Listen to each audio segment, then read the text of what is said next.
नमस्कार, मैं हूं सच्चिदानंद वशिष्ठ। सज्जनों, हमारे सामने कई बार ऐसे ऐसे प्रश्न आ जाते हैं, लोग पूछ बैठते हैं कि हमारी आयु कितनी है। वैसे आयु पूछना नहीं चाहिए। जब तक जिए सुख से जिए, प्रसन्नता से जिए। और ये जो पक्ष है आयु का पक्ष, ये परमात्मा के हाथ में है। लेकिन फिर भी ज्योतिष शास्त्र हमें थोड़ा सा दिग्दर्शन करता है, मार्गदर्शन करता है।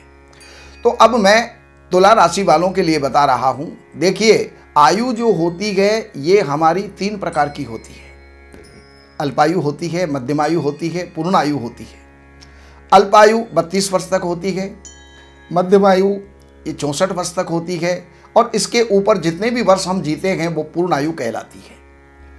कभी कभी कुंडली के अंदर जन्म के समय पर अवलोकन करने पर, देखने पर पता चलता है कि बालारिष्ट योग है। तो बालारिष्ट के अंदर बच्चा होते होते भी 1 दिन का, 2 दिन का, 10 दिन का, महीने का, 2 महीने का, 5 महीने का, साल भर के अंदर उसको किसी भी प्रकार का कोई घात हो सकता है, यानी उसकी आयु समाप्त हो सकती है। लेकिन अगर उनसे बचता है तो आगे उनके लिए क्या क्या क्रम रहता है, ये जो है शास्त्र हमें बताते हैं। अब तुला राशि के अंदर क्या क्या अक्षर आते हैं? रा, री, रू, रे, रो, ता, ती, तू, ते, ये 9 अक्षर हैं जिनके अंदर तुला राशि होती है। लेकिन ये अक्षर आपके जन्म के नाम के अक्षर होने चाहिए, नक्षत्र के नाम के आधार पर होने चाहिए। ये नहीं है कि आपका नाम कुछ भी रख दिया गया और उसके ऊपर आप देखने लग जाओ, उसके ऊपर ये नियम लागू नहीं होगा। तो इन अक्षरों के अंदर अगर किसी का रा अक्षर के ऊपर नाम है, यानी चित्रा के रा, री, रू, रे, रो, तो इन चरणों के अंदर जिसका भी किसी का जन्म अगर हुआ है, तो पहले चरण में किसी का जन्म है तो वो धन का सदुपयोग करने वाला होगा। दूसरे चरण में, दूसरे अक्षर में किसी का जन्म हुआ है तो धन का स्वामी होगा। और तीसरे अक्षर में रू, रे, रो अक्षर के ऊपर अगर किसी का जन्म है तो जीवन में धन के लिए उसको संघर्ष करना पड़ता है। ता अक्षर के ऊपर किसी का जो है जन्म है तो वो जो है श्रेष्ठ भाषा बोलने वाला होता है। 5वें अक्षर के अंदर अगर किसी का जन्म है ती, तो इस अक्षर वाला जो व्यक्ति है कर्मों को जानने वाला होता है, और लेकिन पर स्त्री की चोरी करने वाला होता है। 7वें चरण में किसी का जन्म होता है तो वो माता पिता का उद्धारक होता है, उद्धार करने वाला होता है या उनका सेवक होता है।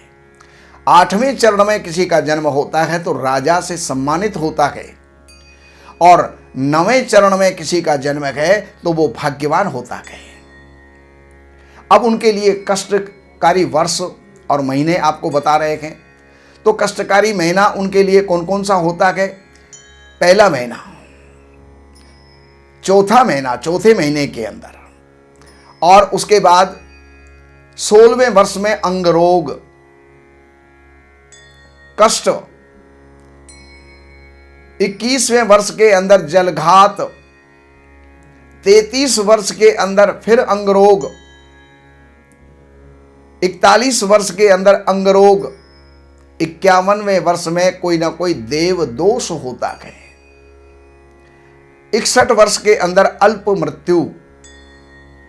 और यदि इन्हें शुभ ग्रह देखते हो, शुभ ग्रहों से लग्न दृष्ट हो, राशि दृष्ट हो, तो फिर वो जो है 85 वर्ष जीवित रहता है, और उसकी मृत्यु बैसाख के महीने में शुक्ल पक्ष में त्रयोदशी तिथि, शुक्रवार, शतभिषा नाम का नक्षत्र, और प्रथम प्रहर के अंदर या प्रथम प्रहर को पार करने के बाद में मध्याह्न में उसकी मृत्यु होती है।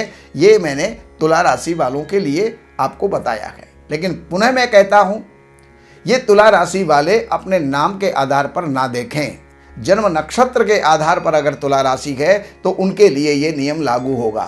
बाकी विशेष जानकारियों के लिए इन नंबरों के ऊपर आप संपर्क करके, अपॉइंटमेंट लेकर के, और आप कुछ भी जानकारी आप चाहते हैं वो आप ले सकते हैं।